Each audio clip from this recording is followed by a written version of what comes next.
ऐसे बड़ो ही नोट नकली हो सकत है, हल्को नकली नहीं हो सके। तो भगवान ने चंद्रमा को वरदान दिया, कहा चंद्रमा इस बार तो हम कुछ नहीं कह सकते, पर अगली बार हम रात में आएंगे। चंद्रमा की पत्नी का नाम है निशा, और निशा माने होता है रात। और जब भगवान मिलने गए चंद्रमा, तो उनकी पत्नी भी साथ में गई थी, ऐसा लिखा है वहां, रामायण पढ़ना। प्रभु मिलन आई जिम राती, रात भी मिलवे गई थी, ऐसा रात के गर्भ से भगवान आए। अब भगवान अष्टमी तिथि में क्यों आए?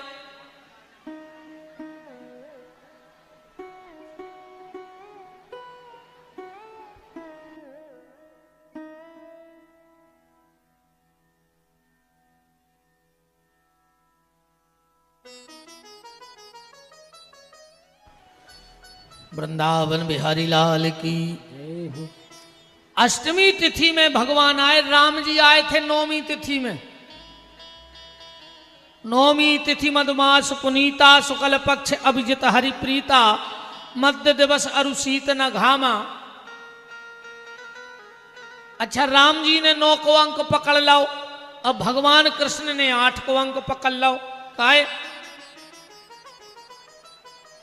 दोनों ने अपने अपने वंश की छाप लगा दी अंकों में। राम जी सूर्य वंश में आए, अच्छा सूरज ने तो घटे ने बढ़े, 100 रेत है। अब भगवान कृष्ण आए चंद्र वंश में, तो चंद्रमा 15 दिन घटता है और 15 दिन बढ़ता है। अब ये दो ही दुनिया पढ़ के देखो, 8 के और 9 के। सूर्य घटता बढ़ता नहीं है, इसलिए 9 का दुनिया पढ़ो। 9 के दुआ 18, 8 और 1 9, जोड़ चल गयो। 9 तिया 27, 7 और 2 9, 9 चौका 36, 3 और 6 9, 9 पंचा 45, 4 और 5 9, 9 छके 54, 4 और 5 9, 9 7 63, 6 और 3 9, 9 8 72, 7 और 2 9, 9 9 81, 8 और 1 9, और 9 10 90, 0 अलग करो तो 9 बचेगा। इसलिए अपने वंश की छाप लगा दी। अब चंद्रमा 15 दिन घटता है, 15 दिन बढ़ता है। 8 को दुनिया पढ़ो। 8 के दुआ 16, 6 और 1 7, 1 कम हुआ कि नहीं हुआ? 8 तिया 24, 4 और 2 6, फिर 1 कम हुआ कि नहीं हुआ? 8 चौका 32, 3 और 2 5, फिर 1 कम हुआ कि नहीं हुआ? 8 पंचा 40, 0 अलग करो 4 बचा, फिर 1 कम हुआ कि नहीं हुआ?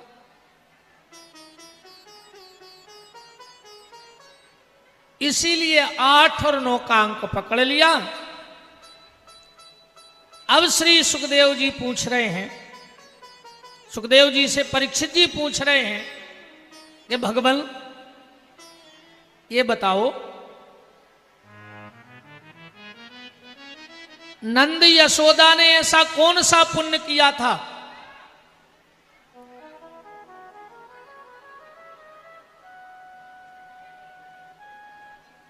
ऐसे ने चल लिया और राक्षसों खाई?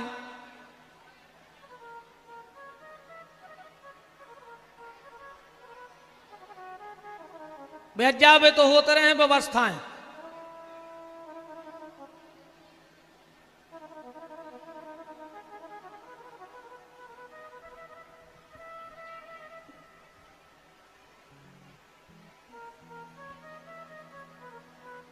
राम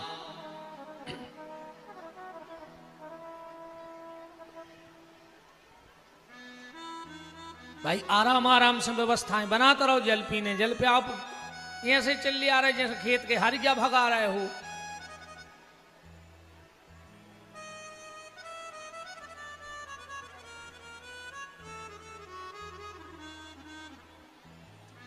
श्री सुखदेव जी कह रहे हैं, ध्यान से सुनना, नंद यशोदा ने ऐसा कौन सा पुण्य किया था जिसके कारण भगवान ने जन्म तो वसुदेव देवकी के यहां लिया, पर लीला का आनंद नंद और यशोदा को दे दिया। सुखदेव जी कह रहे परीक्षित सुनो तो फिर, आज से 7 जन्म पहले यह नंद बाबा एक ब्राह्मण और यशोदा जी एक ब्राह्मणी थी, पति पत्नी।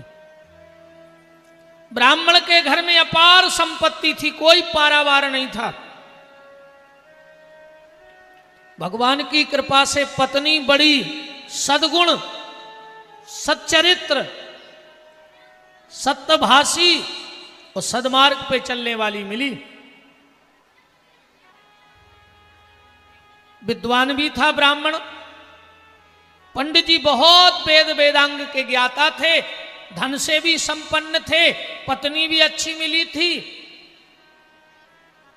ब्राह्मण का एक नियम था, सुबह जब पत्नी भोजन की थाली लगा देती पंडित जी को, तो पंडित जी घर के बाहर खड़े हो जाते हाथ जोड़ के, और उस वक्त जो भी निकलता हाथ जोड़ के कहते भैया भोजन कर लो। अब वो व्यक्ति कहे भैया हम तो भोजन करके आए, पंडित जी इतने प्रेम से कहें। देखो एक बात और है, आदमी सिर्फ 2 जगह भोजन करता है, तीसरी जगह कभी कोई रोटी नहीं खाता। 2 जगह कहां? या तो भूख बहुत तेज लगी हो, अब भैया मर रहा है, अब तो खे हैं को कहे चाहे बिल्कुल न कहे, या फिर भूख बिल्कुल ना लगी हो पर खिलाने वाले का भाव इतना अच्छा होता है कि ना चाह कर भी आदमी एक रोटी उसके यहां बैठ के खा लेता है। या तो भूख बहुत तेज लगी हो या खिलाने वाले का भाव बहुत अच्छा हो। पंडित जी इतने अच्छे भाव से कहते, इतने अच्छे भाव से कहते कि सामने वाला भोजन करने बैठ जाता। पंडित जी ऐसा क्यों करते हैं? क्योंकि पंडित जी ये बात जानते हैं, बांट कर खाना बंदगी और छुप कर खाना शर्मिंदगी। बांट कर खाना और सीधे बैकुंठ जाना। हां, भूखे को भोजन कराना सबसे बड़ा यज्ञ है, इससे बड़ा यज्ञ कोई नहीं है। और आप कहीं भी देखना, आप अमरनाथ जाओगे तो वहां क्या लिखा है? भूखे को भोजन, प्यासे को पानी, जय बाबा बर्फानी। लिखा है कि नहीं लिखा? और संत श्री मलूकदास जी ने कहा है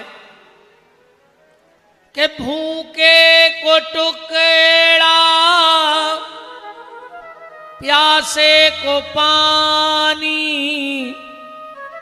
हरि भक्तों की यही है निशानी।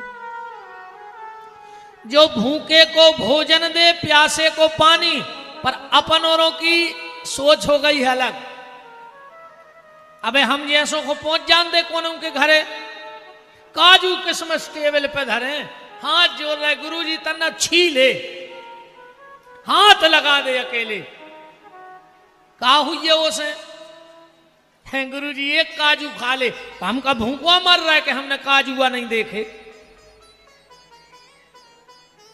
कौन नेताजी हरे पहुंच जाए आदमी के भैया तन्ना हाथ लगा दे, हाथ का हो जाए। मेरा निवेदन है आप सबसे, हम जैसों को काजू किशमिश खिला पाओ चाहे न खिला पाओ, अगर घर के दरवाजे कोई भूखा आ जाए तो उसे 2 रोटी उठा के जरूर दे देना। भगवान उस वक्त प्रसन्न होगा, ना कि हम जैसों को काजू खिलाने से प्रसन्न होगा। कहीं नहीं लिखा कि खाए खुआए को खुआओ। जो वास्तव में उसकी जरूरत है उसके लिए 2 रोटी दो। वो रोटी तुम्हारा दान है जो तुम्हारे सब दिखावो, ये सब दिखावा है, आडंबर है। सत्यता से जुड़ो, आडंबर से हटो। भूखे को रोटी खिलाओ, प्यासे को पानी दो। सबसे बड़ी पूजा है। पूजा नहीं है खाली माला को घुमा देना, पूजा नहीं है खाली माला को घुमा देना, पूजा है किसी भूखे को भोजन करा देना, और उससे बड़ी पूजा है किसी रोते को हंसा देना। अगर तुमने किसी रोते हुए को हंसा दिया तो समझ लेना कि आज की तुम्हारी पूजा पूरी हो गई। भूखे को रोटी खिलाओ। अगर भगवान ने तुम्हें दिया है और समर्थ से ज्यादा दिया है तो उसका उपयोग कर लो, दान पुण्य कर लो। में से भूखे को रोटी खुआ दो, हम जैसो खुआओ चाहे नहीं खुआओ, का कर हो ऐसे पैसा को। अबे हमारे एक परिचित मिले, बोले गुरुजी हमारे एक रिश्तेदार ने 27 लाख की बाथरूम बनवाई है। कितने की? 27 लाख की अकेली बाथरूम बनवाई। अपन तो मोटो रहे, हम कई कार्य का चाटत है वो पूरे घर के का लगो बाथरूम में 127 लाख को, अब पूरे घर के चाटत। जो काम लाख भर में हो जाए वो तो 27 लाख लगावे की क्या जरूरत है बताओ। वो 26 लाख में ज्यादा नहीं हो तो इनके उन गरीब बेटियों को ब्याह तो हो ही जातो। अगर तुम्हारी समर्थ से ज्यादा तुम्हें ईश्वर ने दिया है तो तुम भी देना सीखो। और अन्नदान संतुष्टि दान है, अन्नदान से बड़ा कोई दान नहीं है। परसों हमारी विदाई होने हैं, तुम पूरी सकोर की जमीन लिख दियो हमारे लाने, पूरी अपनी अपनी रजिस्ट्री कर दियो जितो रकवा होए। हमारे मन में लगे है यार कहूं हनोता में और मिल पाती 10 एकड़, तुम पूरो हनोता लिखवा दे हमें हटा चाहने, तुम पूरो हटा लिख दे हमें दमोई चाहने, संतुष्टि है ही नहीं। या कहूं तुम कितना महंगो कपड़ा ले आए हो हमारी विदाई के लाने, हमारे मन में आ है यार 2000 को ले आए, कहूं 4000 को ले आऊते तो जो हमारे पैरवे के काम को हो जातो। तुम 4000 को ले आओ हमारी 10,000 की इच्छा बढ़ जाए, तुम 10,000 को ले आओ हमें 15 को पहनने, संतुष्टि है ही नहीं आदमी को। को सोने की अंगूठी दे दो, अरे यार 15,000 की दान करी अंगूठी, 5 और मिला देते तो जो 500 लच्छा मोटो हो जातो, उते भी संतुष्टि नहीं है। पर अन्नदान में ऐसी संतुष्टि है, हम भोजन कर हैं तो उतना ही तो खे हैं जितो पेट में बन है। ऐसो तो है नहीं है कि हम खात खात सोच ले में कि 4 रोटी कहूँ हम लुका पाऊते सागर लाइन जाते। इसीलिए अन्नदान को संतुष्टि दान कहा गया है। कन्यादान निरभिमानता का दान है, अन्नदान संतुष्टि दान और कन्यादान निरअभिमानता का दान। कन्यादान करवे वाले हुक्म अभिमान नहीं आवे, चाहे वो 10 करोड़ खर्च कर देवे मोड़ी के ब्याह में, पर आज तक कोनो बाप ने कई सवेरे विदाई के टाइम के हम घाई को ब्याह करके बताए, कई कोनो बाप ने आज तक। करोड़ों दान करवे के बाद भी सवेरे हाथ जोड़ के लड़का वारिस के मालक हम कच्छू नहीं कर पाए, मतलब अभिमान नहीं आओ तुम्हें। तो कन्यादान है निरभिमानता का दान, अन्नदान है संतुष्टि दान। तो भगवान ने अगर तुम्हें दिया है तो तुम भी देना सीखो, और अगर ने दे हो तो भगवान ले ले, जब गारंटी जानियो। पुण्य की जड़ पाताल और पाप की जड़ अस्पताल, सीधे ने दे भगवान से ले ले। अगर भगवान को तुम्हारे रुपया नहीं रहने देने हो तुम का कर लो, उन्हें कहूं एक बाल खराब कर दई भीतर की तो चेत की पूरी बालें बेच के छल्ला डरवा ले, पूरी छल्ली घर की उलट जे पता नहीं पर कहां गई। ध्यान रखियो, वो खुद देने भरने हुए तुम्हें। अगर वो खो तुम्हें नहीं देने तो तुम का कर ले, वो जावे की 50 गली बना दे प्यारे, और वो कहूं देने होए तो आवे की 1000 गली बना दे। अगर तुम सीधे ने दे। अच्छे एक बात बताओ, जो पेड़ अपने आप फल दे दे, आम, बिही, संतरा, सेब, केला, ये अपने आप फल दे दे, तुमने भी टोर हो तो जोंदना बे पक जे भी अपने आप डकार सने गिर जे। पेड़ों कहते ना यहाँ पक गए, अब हमारे काम के नहीं है, अब हमारे ते नहीं, हटो से अपने आप आम टूट के गिर जे, सेव केला गिर जे। तो जो पेड़ अपने आप फल देते हैं, अपन उनकी रखवारी करत हैं, आम के बारगा लगे हैं, पानी दे हैं, वो बड़े हैं, काय से वो फल अपने आप दे दे, तो वो की रक्षा करत, अपन के नहीं करत। और जौन फल आलू, प्याज, लहसुन, महावरी, रतरगा, जे जमीन में होत, जे कबू अपने मन से फल नहीं देते जे पेड़े, यही सुन हो खोद के फेंकने परत, फेंकने परत के नहीं फेंकने परत। अगर तुम अपने मन से देते रहोगे तो भगवान तुम्हारी रक्षा करते रहेंगे, और अगर तुम दबा के धल्ले हो तो भगवान तुम्हें खोद के फेंक दे और फल भी निकाल ही ले, जो गारंटी जानिए। इसलिए दबा के मत रखो, वरना भगवान खोद के फेंक दे तुम्हें, पता नहीं पर सीताराम हो जाए। अन्न दान से बड़ा कोई दान नहीं है। घर के दरवाजे कोई आए तो उसको रोटी जरूर देना, अगर रोटी की आशा में आया हो। साईं इतना दीजिए जामे कुटुंब समाए, अब मैं भी भूखा ना रहूं साधु ना भूखा जाए। भगवान से ऐसी प्रार्थना करो कि प्रभु हे सीताराम जी, हम पे इतनी कृपा भर करें रहियो कि हमारे दरवाजे से कोई खाली न चलो जाए। बस हमें ऐसो बनाए रहो कि कोई अगर हमारे घरे आशा लगा के 2 रोटी खुआवे तो हम भी खुआवे में समर्थ बने रहे। तो ब्राह्मण भोजन कराते थे। धीरे धीरे अब आदमों ने सोची उतना ही टेम न करने, उतना ही टेम महाराज रोटी की के सुखा कहीं न चलो। 10, 20, 50, 100, 200 आदमी रोज भोजन करने लगे पंडित जी के। अब पंडित जी घर को कछु काम कर ही नहीं पाए। धीरे धीरे जमीन बिक गई, जेवर बिक गए, बर्तन बिक गए, पर भंडारो चलत रहो। एक दिन आ तोरे भैया ये सो आओ कि पंडित जी को मकान ही बिक गया, और पंडित जी ने भंडारो बंद नहीं करो।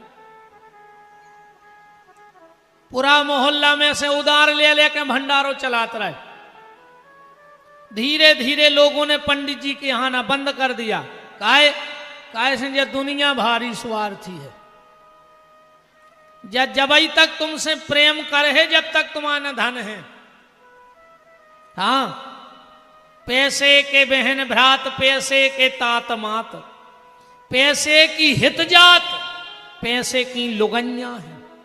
पैसे से मंदिर मस्जिद तैयार होत, पैसे बिन यार को बात ना पूछैया है।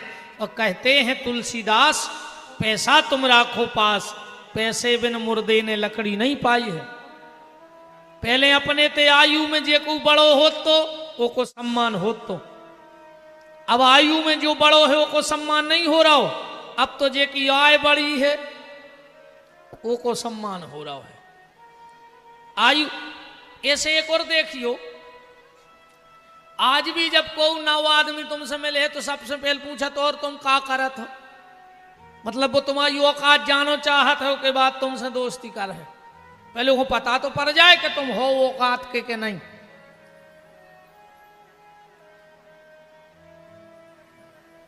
इस दुनिया की हालत ऐसी है जैसे गन्ना को ठेला लगावे वारो रहते जो रस निकालत है, वो सवेरे जब बाजारे जात है वही गन्ना पे गीले फट्टा करके डारत, अगरबत्ती लगा पांव परत, और जैसे ही बाजारे गो वो गन्ना फंसाओ चखरी में, रस निकाल के बेच दो, चाँचरो